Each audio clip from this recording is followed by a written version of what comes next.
On Monday, Tuesday, Thursday, Saturday, and Sunday. I don't think that's ever happened in the history of the NFL. Yeah. Jimmy would probably know, but I mean, you never play on Tuesday. Yeah. Jimmy made it. Okay. Jimmy's here. Jimmy's been extremely busy over the last hour. He was literally running, so can't wait to see this. Yeah, you know where we're starting. Cue the sound. He's back. He's rolling left. He's throwing, and it is picked off on the far right side. Mayfield back to pass. Looks. Pump fake. Pump fake. Pump fake. And sack. T.J. Watt got him on the third pump fake. Shoved with Mayfield in the gun. Mayfield to throw. And no, he isn't. He got sacked again. T.J. Watt. It's a 4-sack night for Watt. I think Watt just sacked Baker Mayfield again, just moments ago. I have, and this is going to sound like hyperbole, and I thought about this a long time before the show. I've never been more baffled by offensive play calling in my entire time as a Browns fan, 50 years. That's saying something. The Browns losing again in Pittsburgh last night, and suddenly it seems like this football team, Jimmy, who 1 year ago was at a quarter-century high, is close to coming apart at the seams, completely baffled by the play calling in last night's 26-14 loss. Am I wrong? What?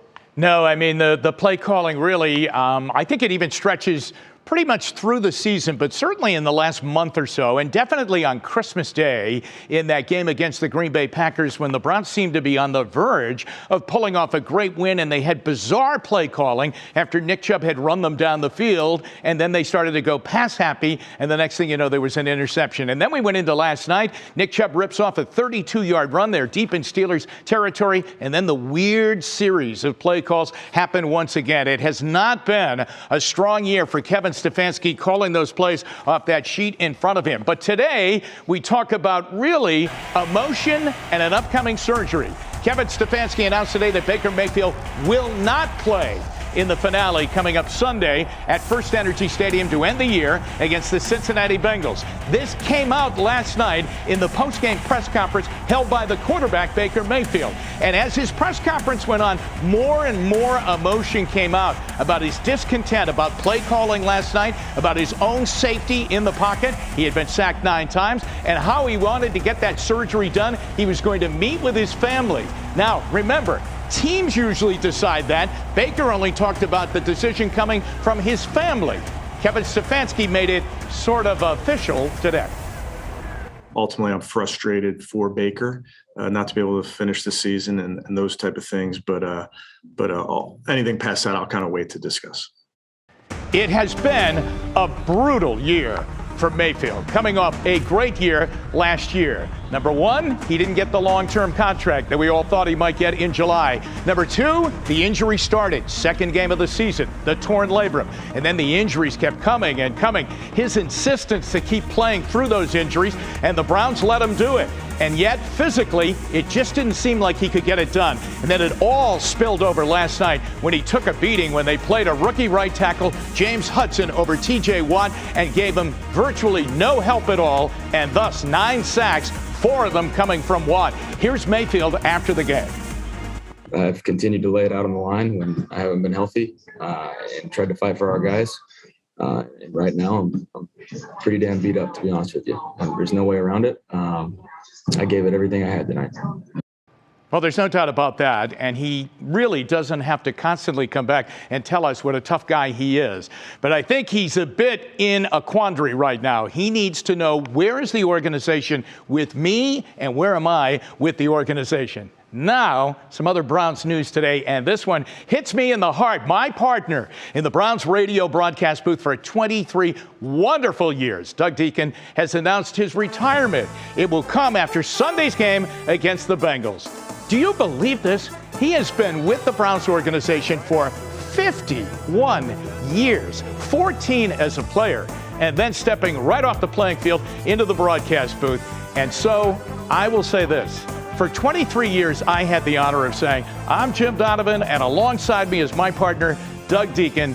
It will be a huge adjustment for me and for all of you next year when it's opening day and Doug Dieken is not at that chair on the right side of me in the broadcast booth. Jay, I know you know him. I know we all know him around here at Channel 3. He's been banging around the halls here for a long time since the Browns came back in 1999. I know this. Doug was a great teammate. His teammates through those great Browns years when he was a player, they flock to him when they get the opportunity to be around him. And I also know this. He was a wonderful partner, but he is a friend, and that will never change. I would do anything for him, and I know through his actions, he always did anything for me. Yeah, wonderful storyteller, too. I mean, he can hold an audience with his story. Jimmy, before I let you go, quickly on the Browns' future. Stefanski and the play calling, it just hasn't worked. Do we have a new offensive play caller next year? And if you had to bet, and I know this is tough, but has Baker Mayfield played his last game with the Browns? Well, let me hit that one first, because I think that's really the one that we're all chewing on right now. I really believe right now, and maybe it's been going on anyway, but I think the Browns are set to take a look into the quarterback pool once the season ends on Sunday against the Cincinnati Bengals. I think they will look at who is out there. And the window to win in the NFL, when it's open, most cases it's not open for long. Folks, it is open here in Cleveland. This team is ready to win right now. That's why you can't go to the draft and get a young quarterback and wait for that quarterback to develop. The time is right now. They need to win right now. And this was a major, major step back by this football team this year and this quarterback. Now, if it was all because of injury and he's going to be better next year and he's on the last year of a contract, he'll be very motivated. But I think right now the Browns are playing the card that, hey, listen, we're going to look who's out there either by trade or free agency. And whether that means that's his last game here with the Browns, Jay, I think everything's on the table. All right. It's going to be an interesting offseason. That is for sure. And what a difference a year makes. We said it yesterday. Jim Donovan, voice of the Browns. Jimmy, thanks. Okay. Well, now on your feet at 5, as students return to school after winter break, some districts have implemented new COVID-19 policies in response to the current surge of coronavirus cases. Now, for many students, that means wearing masks full-time in school. But as Isabel Lawrence learned, a group of parents in Avon Lake City Schools is considering taking legal action against the district, trying to get rid of their new mask mandate. Please consider putting the mask mandate on if you don't already have it on. A warning from Governor Mike DeWine last week as students prepared to head back to class. And that's exactly what Avon Lake City Schools did, requiring all students pre-K through 12th grade to wear masks in school through January 28th. Masking really needed to happen. And we needed to be proactive. Superintendent Bob Scott says they've seen coronavirus cases rise, and to keep everyone healthy and in person, masks were the way to go. Our focus is educating kids and keeping kids safe. And by masking at this point, we feel like we're doing the best we possibly can. But not everyone feels that way. Some parents are raising money for potential legal action against the district's mask mandate. They have limits to their authority. Parents reached out to Akron-based attorney Warner Mendenhall, asking him to communicate with the district about the mandate. Mendenhall believes masks are detrimental to children and believes the district is violating state law. And a parent chooses to have a child wear a mask, it should be the parent's decision to make it. Sharona Hoffman, professor of law and bioethics at Case Western Reserve University, says schools put in place mandates all the time, from grooming to vaccine requirements. She says it's a school's duty to protect students. And I think the judge would rule in favor of the school district with a mask mandate or other mandates that are meant to protect students and staff and faculty from COVID-19. Mendenhall says they are at the beginning of the process and that he will be communicating with Avon Lake City Schools. In Avon Lake, Isabel Lawrence, 3 News. Late today, we heard back from the mom who started that GoFundMe. She said, in part, school administrators do not have the authority to make medical decisions for children and simply desire a choice in the matter. Her full statement is available on our story on WKYC.com. Jay? Betsy, today the man linked to Cleveland officer Shane Bartek's death appeared in court. Anthony Butler Jr. is charged with fleeing, receiving stolen property, and several traffic-related charges, being held on a $5 million bond, along with the other suspect, Tamara McLeod, who's charged with aggravated murder. Meanwhile, today, the medical examiner officially ruled Officer Bartek's death a homicide. Brandon Simmons spoke to several people who knew Bartek and joins us now. Brandon, just a senseless loss. Definitely a senseless loss and a very sad story. A lot of hearts broken. Officer Shane Bartek is a native to Northeast Ohio. He graduated from Berea Mid-Park High School back in 2015 and later went on to study criminal justice at the University of Cincinnati. Now, no matter who I spoke to today, the responses were generally the same. Officer Bartek described as a genuine friend to everyone, even if he just met you. He always found a way to make people happy, and above all, he was selfless and always wanted to make sure everyone else was all right. Everyone was okay. All of those things, ideal qualities that you would want in a police officer. In fact, one friend told me it was his dream to become a Cleveland police officer, and he did exactly that the same year he graduated from the University of Cincinnati in 2019. From young kids to those well into adulthood, Bartek left a positive impression on everyone he crossed paths with. Because you can just tell how much he was loved. Like, it's not just one person that says, oh, like, he was a good guy. Every single post says the same thing. Everyone says how caring and how genuine he was. And I just think that that shows a lot that, you know, this many people have, or he made such an impact on this many people. I can't like put into words how great of a person he is. He's the nicest person I've literally ever met in my entire life. He never made things about him. It was always everyone else. Now, one person also pointed out that they're not surprised to hear that Bartek got into a fight with the person who ended up taking his life because they know he's the kind of person who wanted to try to make sure that person wouldn't be able to harm someone else in the future. Now, it seems that's the way he was raised. Many friends spoke highly of his relationship with his father, Ron, who passed away in 2018, saying the only good news to come out of this, Jay, is that they're together once again in heaven. And we have just learned moments ago that Bartek's funeral will be held Tuesday, January 11th. That's a week from today. Services will take place at 10 a.m. at Grace Church in Middleburg Heights. Family will also receive friends at the same location the night before on Monday evening from 4 to 8 p.m. Incredibly sad. Brandon, thank you. Bets? In other news, if you live in Lake County, you may have felt the ground shake a little bit this morning. The United States Geological Survey reported a 2.8 magnitude earthquake happened around 8:30, about 2 miles northwest of Timberlake. That's near the East Lake area. It was about 3 miles deep, out under the lake. And in this same region, we had a 4.0 magnitude quake back in 2019. Now, ODNR says they hope to add more technology to that area to research these quakes, as it's the most active region they've monitored over the last 5 years. Now, when I hear about earthquakes here in Northeast Ohio, we do have them. That's not unusual. Sure. But my mind immediately goes to two places. Northeast Ohio Regional Sewer District, who's digging those big tunnels for sewage and whatnot, and storm water. And Cargill, because they have folks that go down 2 miles under the lake into the salt caverns to do the mining. Right. We reached out to Cargill. They said they did have people underground this morning when the quake happened. They didn't even feel it, though. Everybody's safe. Everybody's good. So certainly some good news there. It's a little off-putting, though. This is a totally different type of an earthquake than what they get out on the West Coast. This is not a fault slip and all that. This is a totally different beast. But still, you feel that earth shaking, or you hear something pop in the house, something's a little bit weird, and you go, whoa, and it just kind of, it's that get the heebie-jeebies. It's never a small deal when the earth is quaking. It's always a big deal. And I know on the Richter scale, this is relatively small.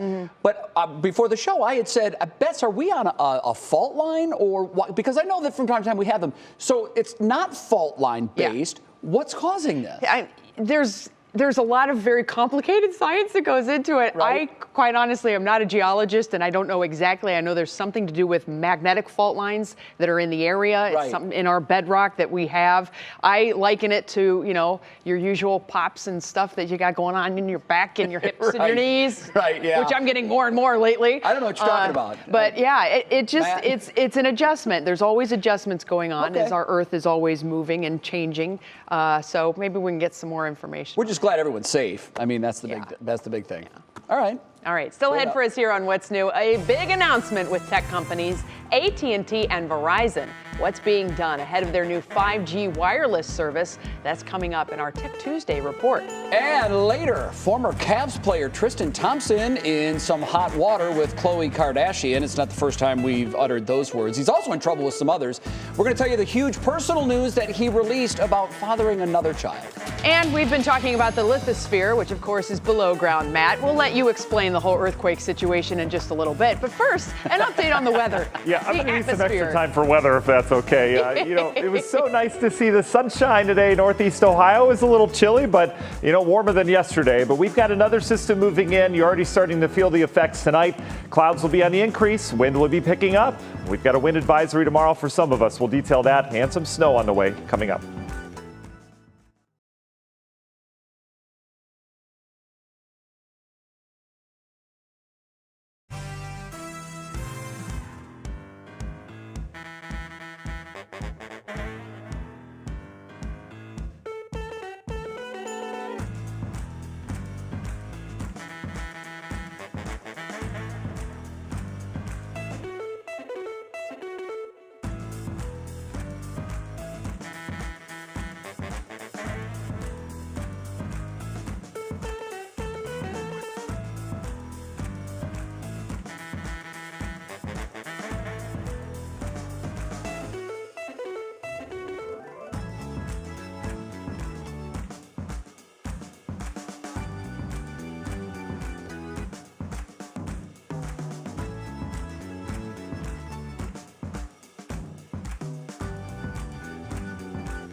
All right, it's time for our Tech Tuesday report, and we have an update on the 5G drama. Yeah, this is really dramatic. It is a big deal, actually. It's a huge deal. Late last night, Verizon and AT&T agreed after this frenetic, I guess you would say, back and forth about whether or not they were going to roll out their new 5G wireless service. They have agreed through these negotiations to a 2-week delay. And this isn't the first delay. If you've been following this, you know that there have been several. The carrier said they're delaying the launch following a request from Transportation Secretary Pete Buttigieg. They were set to roll out C-band wireless spectrum tomorrow. The White House, along with airlines and aviation unions, are concerned that this 5G equipment, some of their signals, will actually interfere with sensitive aircraft electronics. Companies will work with the government to minimize the impact on planes. Yeah. This is crazy. It is crazy, and there's meteorologists who are very concerned about this too because of the interference with satellite sensing, specifically of water vapor. So there's different, in the spectrum of energy waves, there's light, there's 5G, 3G, all these are on the same spectrum. Right. So you have different little segments of that spectrum that are allocated to different things. Sure. The 5G, so they don't interfere with one another. Exactly. So the 5G kind of gets real close to where these aircraft are, sending their signals, where satellites do their sensing, specifically with water vapor. And anytime you get close to that, it's kind of like you get static or interference on your phone with a phone call. Yeah. It messes things up. They want to keep it very, very tidy. Far from an expert, but I'm if it comes down to planes and equipment being bothered or us watching cat videos on TikTok a little faster, I'm good with 4K. We're good. Or 4G, rather. 4K I'm and good with 4G are both good. I'm Yes. good with that. Yeah, I think a lot of people will think it's okay, but I still don't really get the 5G a lot of money, thing. and the government already auctioned off the parts of the spectrum, and these companies want to cash in on that. I certainly. guess. Matt, it's been a very interesting go as far as the weather, because we have a little up and down that's coming our way. It's going to finally start to feel a little bit more like some winter in here. Yeah, I saw, looking at your graphics a little earlier, I got a little sneak peek of it. But your weather word today is explanation. Betsy and I are going to need a complete explanation on how these quakes work under Lake Erie and 5G. Thanks, and Matt. you can show visuals and graphics if you choose. I've got everything. Peyton's going to be on front row tonight, and she's actually working on that stuff now. They said they're going to give her 6 minutes. She's just over there going like, what? Thanks, Peyton. Yeah, it's coming through strong for us here. I don't have enough time to give the 7 days, so, Peyton's got plenty of time for that at 7. All right. Oh, so yeah. Stay tuned, everybody. That's a big tease. That's like a 2.5-hour tease. Big picture across the country right now. Good to see the sunshine today, right? We had high pressure. You notice the high clouds from time to time. You go off to the northwest a little bit, we've got a pretty active pattern. Strong area of low pressure taking shape now across areas of southern Minnesota. This system coming with a punch with it, and you know what systems do from the north this time of year? They produce a lot of wind. We're already seeing very strong winds with this Arctic front. Notice the wind gusts peaking 40, 50 miles per hour like that, areas of Minnesota, but it also is bringing cold air. So we've got the mild air out ahead of it. This is our cold shot that arrives late tomorrow. So think evening rush hour. That's when our temperatures are going to go downhill in a hurry. And wide impacts from this. They've got blizzard warnings, winter weather advisories from this. They'll have blowing snow, just kind of a mess. Wind chill warnings as well out towards the west. Getting closer to home, we fall in a pretty nice spot on the weather map. We'll have wind advisories, especially for our western counties and along the lake shore. So we're going to deal with wind, but we're not going to deal with a lot of snow from this, just some falling temperatures as we go throughout the latter half of the day. So let's take a look at your National Design Mart Hour by our forecast. Tonight, temperatures actually going up as that system brings in warmer air. So we're probably going to hit our low right at midnight. Then we'll start to rise those temperatures throughout the daybreak hours. 8 a.m. we're in the 30s. No snow yet. The wind will be gusty. Notice as that system moves through, kicks off some kind of snow mix around here, and then eventually flurries flying. Not a big snow out of this. It's 2 o'clock in the afternoon. Temps still above freezing. Boo! There we go. By 6, 7 o'clock in the evening, we're back down to the 20s and then teens tomorrow night. This will kick off lake effect snow, which looks to primarily hit areas near Erie and then especially Buffalo, as that prevailing wind will still be out of the west-southwest. So it should keep most of the lake effect away, but a chilly, chilly Thursday around here. In terms of wind gusts, we'll have gusts during the daytime tomorrow, likely approaching 40 miles per hour at times. And then we'll track after that system goes by, another system down to the south. Where does that go? We'll talk more about it next half hour. Union Home Mortgage 7-day forecast, 20s Thursday, Friday, Burr. And then we do it all over again Saturday, Sunday with another chill down on Monday and Tuesday. That's your explanation of the next 7 days. We'll have more coming up after the break.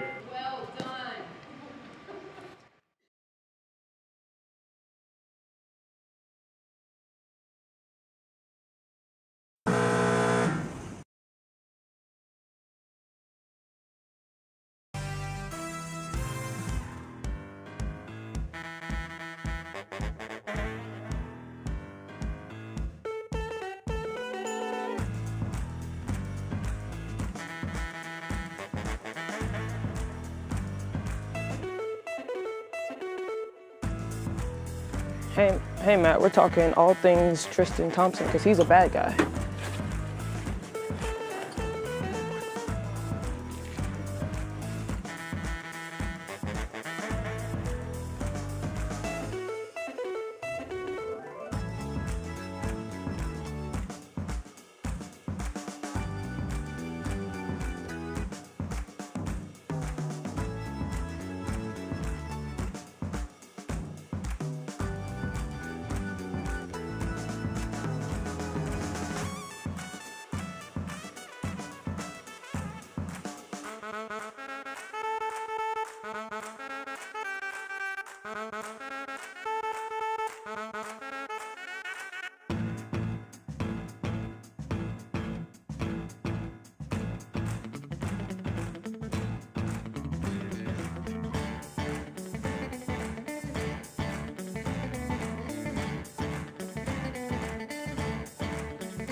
Well, Tristan Thompson is making headlines again for his actions off the court. Kira Cotton joins us from the newsroom with more on that in today's Pop Break. Hi, Kira.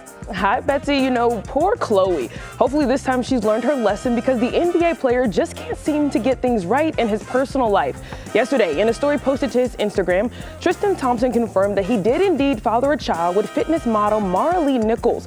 Taking full responsibility for his actions, he wrote, "I sincerely apologize to everyone I've hurt or disappointed throughout this ordeal, both publicly and privately." One of those people, as we mentioned, being ex-girlfriend Khloe Kardashian, with whom he shares 3-year-old daughter True. He also apologized to her specifically, saying she doesn't deserve the heartache or the humiliation he's caused her, and that he still has the utmost respect and love for her despite what she may think. Thompson, who is now a father of 3, currently plays for the Sacramento Kings. And things got a little out of hand for Andy Cohen on New Year's Eve. While hosting CNN's New Year's Eve special, thanks to some liquid courage, he took some shots at the competition. Ryan Seacrest, who was hosting Dick Clark's Rockin' New Year's Eve. In hindsight, Cohen said on his radio show that that's one of the things that he regrets. And I really like Ryan Seacrest, and he's a great guy, and I really regret saying that. And I was just stupid and drunk and feeling it. In a statement, CNN said that they addressed the incident with Andy and they look forward to having him back next year. And last but not least, the beginning of the end has arrived for This Is Us fans. The show's 6th and final season will premiere tonight right here on 3. Wow, they haven't exactly said how they're going to have Andy included, which will probably be him standing in the crowd just going like this. Yeah, that's funny you said that. As the camera goes by. I read something on, I think it was Us Weekly, that said he ain't coming back next year. Yeah, so it'll be interesting to see how all of this shakes out. Proving once again that large quantities of alcohol and television hosting. Not the best idea. Yeah, well said, Key. Well said. Didn't work out so well. Thanks, Kira. Sure thing. All right, coming up in the next half hour, what's new? No alcohol. We're going to help kickstart your New Year's resolution. Today's focus be on the finances. Hear from a local expert on how to best budget your money. Plus, Mike Polk Jr. back tonight with his 2022 Cleveland Browns Awards. I can't wait for that. I promise you, you will laugh. And this little girl has a message for Baker Mayfield. How one letter to the quarterback is going viral after the little girl from Lorain just wanted to show her struggles as well.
Now, live from WKYC Studios, this is What's New. Well, let's get you caught up right now on 3 things you need to know. And we start with our daily coronavirus figures, which are still at record levels. Ohio announcing 20,411 new cases of COVID in the last 24-hour reporting window, more than 7,000 cases over our 21-day average. We also saw a whopping 708 new COVID hospitalizations since yesterday. That brings our current total of hospitalizations to 6,257. That is another new record high in Ohio. Also, Ohio reporting 227 COVID deaths over the last 3 days. Well, today the CDC updated its guidelines for Pfizer boosters. It shortened the time between shots for the booster from 5 months to 5 months from 6 months. So that'd be after the second shot, you get your boosters, 5 months now. The CDC also announced that immunocompromised kids 5 to 11 should get a booster shot of the Pfizer vaccine 28 days after their second shot. And Baker's season is over, as Jimmy told us earlier in the program. This afternoon, Coach Stefanski announcing that Mayfield will not play in the Browns' final game of the season. That is here in Cleveland against the Cincinnati Bengals on Sunday. He's instead going to have surgery on that torn labrum in his left shoulder. He'll do that as soon as possible. The injury occurred, you'll remember, way back in week 2 of the season. He played virtually the whole year with this. He later re-aggravated it during the game and loss against the Arizona Cardinals. The Browns enter Sunday's finale at 7-9, and that means they've been eliminated from any chance of postseason play. And with that, we welcome you back into the 3 News Studios for the second half hour of What's New with Betsy Kling. I'm Jay Crawford. So 7-9, just when it looked like we were sort of turning the page from the old, ugly, nasty Browns, this is the 13th losing season for your Cleveland Browns out of the last 14 years. I know, right? It's hard. Because we thought we had washed that stink off of us. You know, we were walking with our chest out all season. Every year we've said that. That's it. Next year, it's going to happen. It's going to be better. The crazy thing is, as bad as things feel right now, come August 2022, we still have a great team. I'll probably sit right here in this chair and say, now, folks, look, I know last year was a train wreck, but they could go to the Super Bowl this year. Here, I'm going to take a picture of you saying it. We're going to put the date on it. And then we'll call it back up in August. Yeah, that's the way we are. We love punishment. These Browns fans do. All right, so last night's Browns-Steelers game had many of us shaking our heads, particularly at the play calling. What was that mess? But all of the blunders and the missed opportunities inspired our own Mike Polk Jr. to come up with some awards, believe it or not, for the game's more memorable moments. Here it is.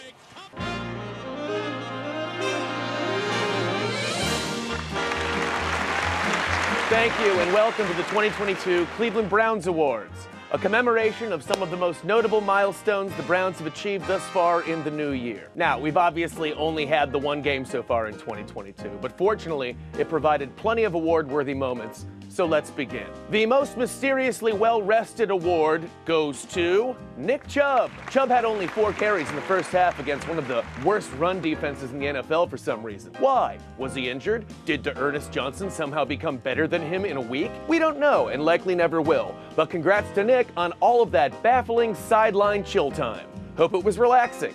Next, the most creative penalty award goes to Jadeveon Clowney, who managed to turn a 4th and long into a 1st and 10 for the Steelers by removing Chase Claypool's shoe and tossing it like an Austin Powers villain. Oh, who throws a shoe?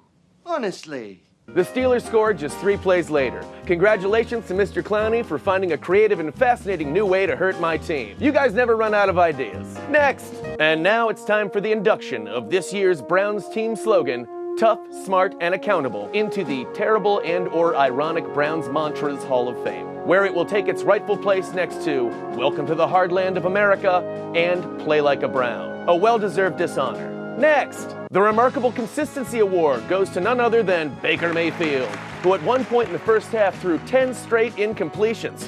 It's obviously quite hard not to complete 1 out of 10 passes, even by accident, but we found a way. Of course, Baker would be the first to tell you that ineptitude of that consistency is a team effort and wouldn't have been possible if not for impressively bad drops by teammates like Austin Hooper, with whom Baker has so little chemistry, I honestly don't believe they've ever met each other.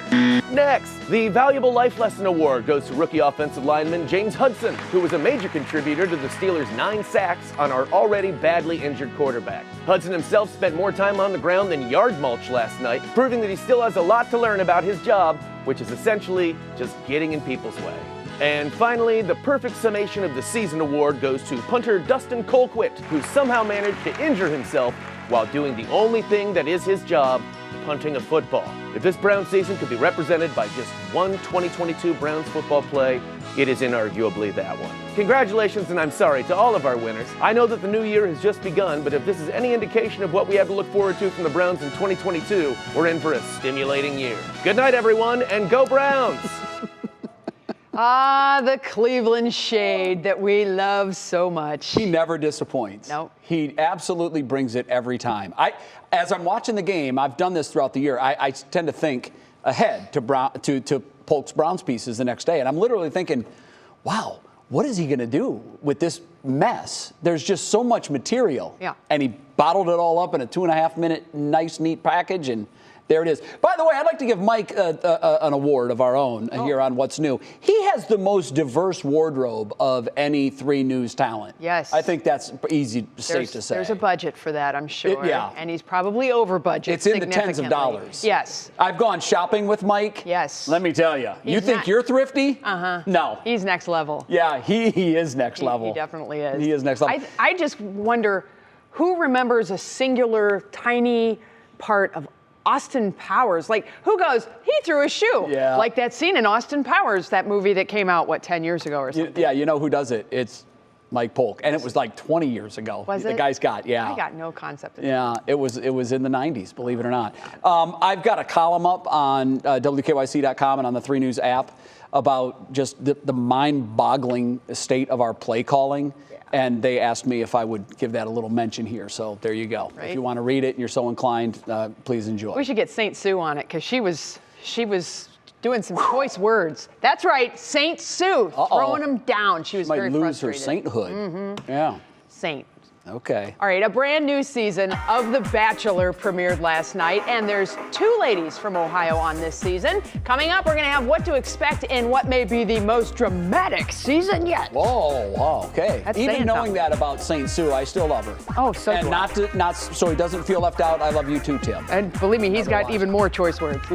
All right, plus if your resolutions for the new year is to be better with your money, we've got some big pro tips to help you get back on your feet financially in 2022. But first, Matt's here with our weather in a jiffy. Hi, Matt. Hi, I'm just hoping St. Sue doesn't see the 7-day forecast because, she might have some choice words with that. Today was great, right? Actually got some live footage of Mike Polk out at the beach. This is Edgewater Beach trying to collect the sunshine today. It was that nice.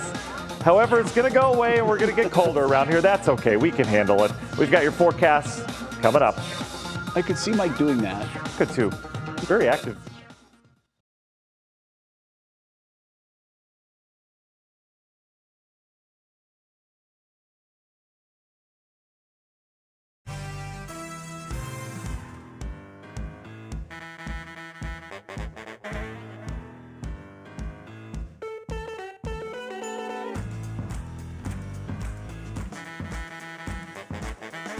Peggy Polk.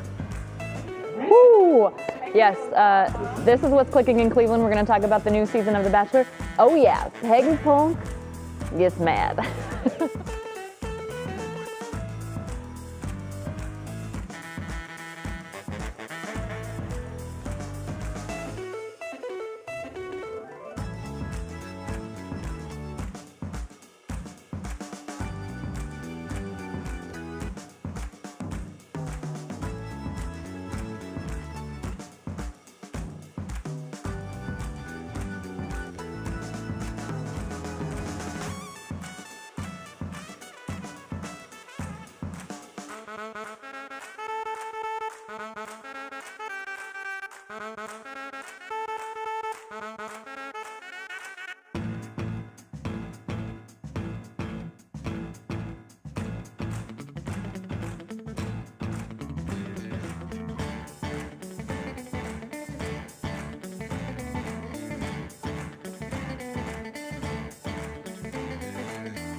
So I hear Matt has a competition for Jay and I heard something about this too. So Matt, explain how this is going to work. It's going to be real easy. We're going to call it Matt's Stats, all right? I'm going to Okay. give you a number every day and 3 options towards what that number could be.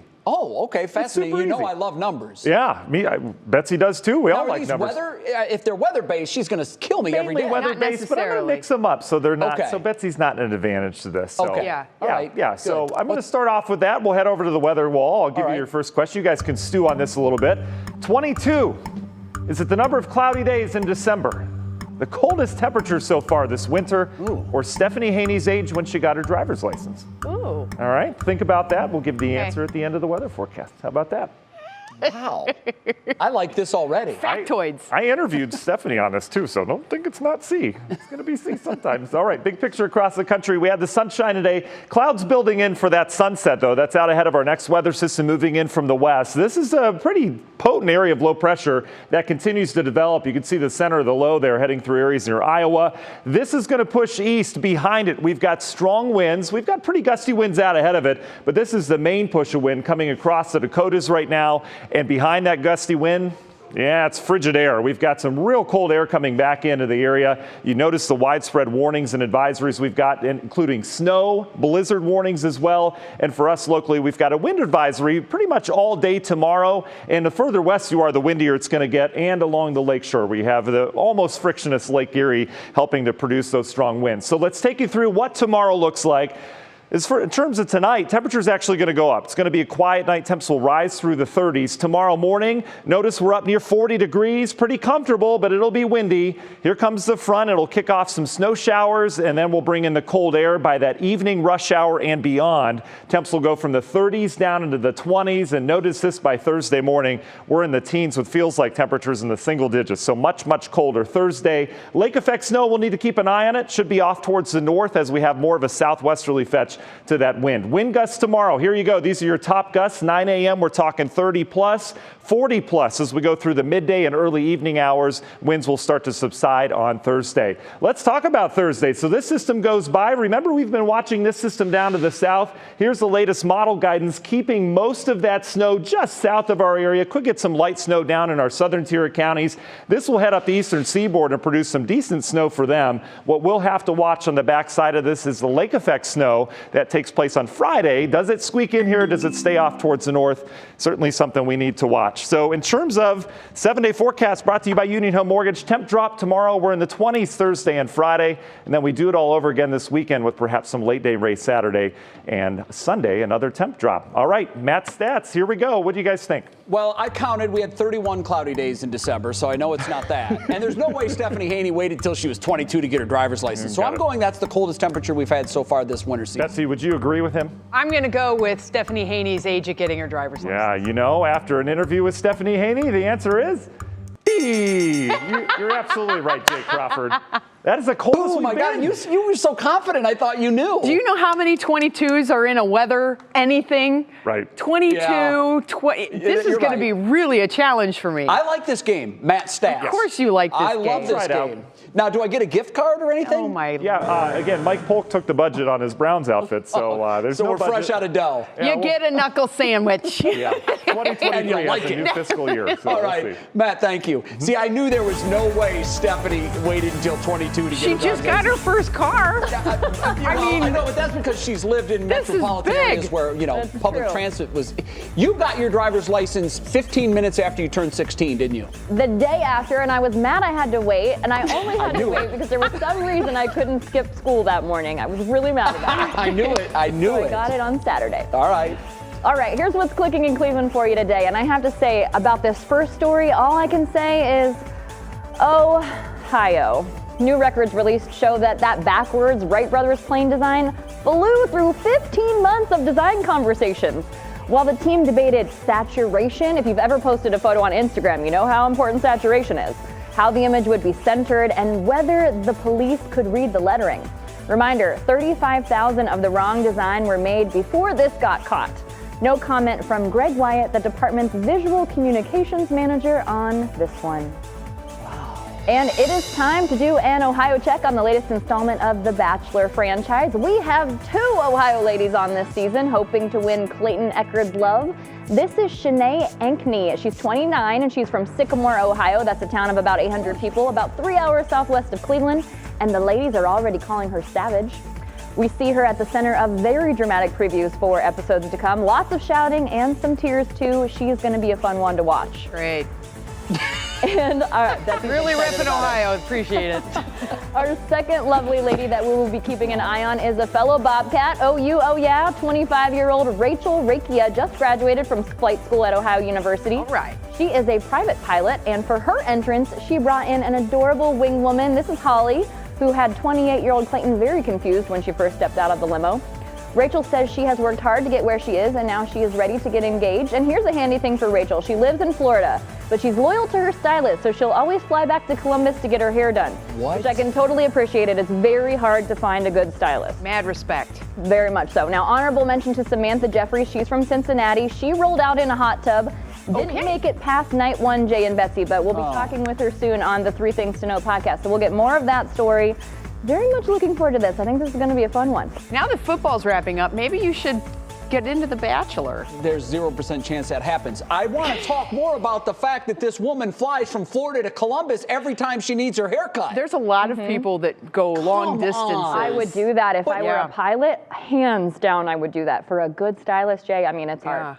Romney Smith, who used to work here, would fly back from Georgia to her stylist in Columbus. That's crazy. I know this will surprise you, none, but I use the Flowbee on mine. What is a Flowbee? You don't know what that is? I You hook it up to the do. vacuum cleaner and you just, you know, I don't do that, but I would. I was gonna say, please, can we bring it in and I'll give you a haircut? That would be amazing. I've never used it, but look it up, Google it. Flowbee. Can I purchase? If Mike Polk gets a $10 clothing allowance, I want to purchase a Flowbee on the account. You can do that. And do a haircut. Stephanie, thank you. Thank you, Stephanie. That'd be amazing. Next on What's New, one of the top New Year's resolutions is saving money. So no Flowbee for us. We'll hear from a local finance expert on some tips to help you get back on track. And later, one little girl has a message for Baker Mayfield. This is a great story. What she hopes to tell him as she tells us why she decided to write this heartwarming letter in the first place. That's coming up.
Well, this week we're helping you kickstart your New Year's resolutions on the right foot. A Fidelity survey found that 43% of respondents think inflation is the #1 risk to financial health in 2022. So if you're looking to make some changes with your finances, our Danielle Wiggins has what you need to know.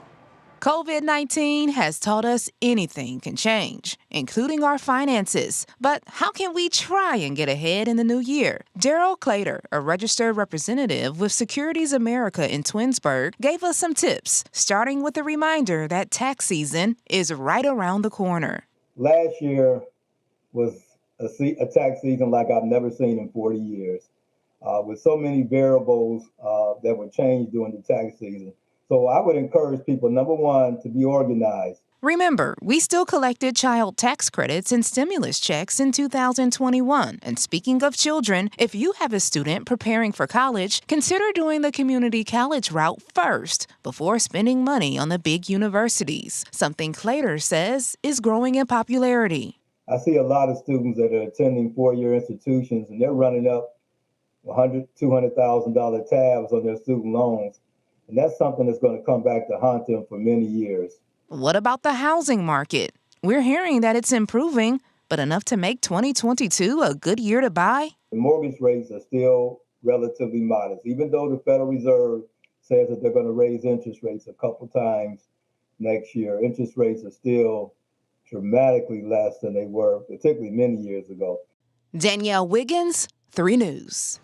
And the last tip is stay optimistic. Oh, we all know finances can be the most stressful part of life, but even experts like Clater say there's no need to panic. That's a hard statement when you're in a crux, but it is. It's very hard because, you know, there's nothing that really hits home like financial issues, and we know that a lot of folks are in that spot right now.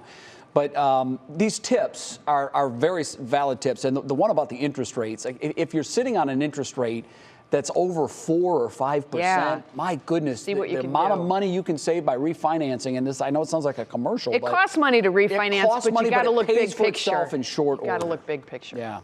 Okay.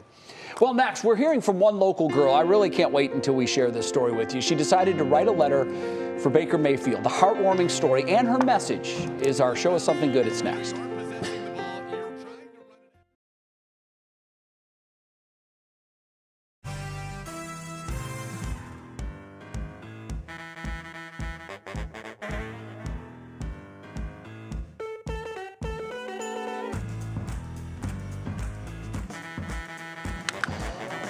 I did. How you doing? Testing 1, 2, 3, 4, 5, 6, 7, 8, 9, 10.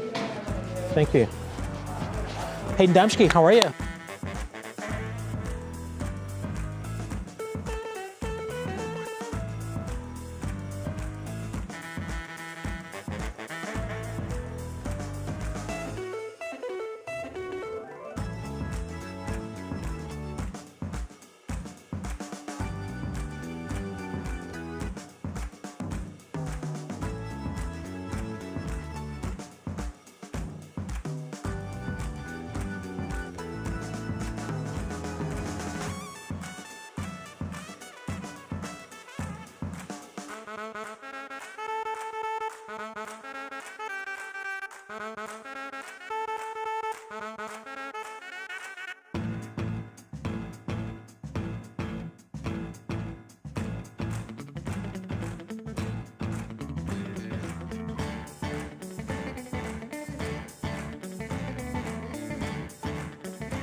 Today's show is Something Good features a very special young lady from Lorain. Third grader Brooklyn Shue wrote a letter to Baker Mayfield wanting to check on him after Brooklyn's mom told her that Baker's been going through a bit of a rough time because some people are being mean to him. Well, we talked to Brooklyn and her mom just a few hours ago about that letter, and Brooklyn says she can relate. And sometimes they just yell at me for no reason sometimes, and it makes me really sad, but I just break through it. And also, I hope that people just stop being mean to him and they put hope in him. I want to wish him the best luck, that his shoulder gets fine, and that maybe next time, if he still stays in and he plays next time, and I wish him the best luck to help us win and the other players. Isn't that amazing? Brooklyn told Baker that when she's going through rough times with friends, she watches funny videos or plays with her dog. Her mom, Desi, mailed the letter to the Browns yesterday, hoping that it will reach Baker.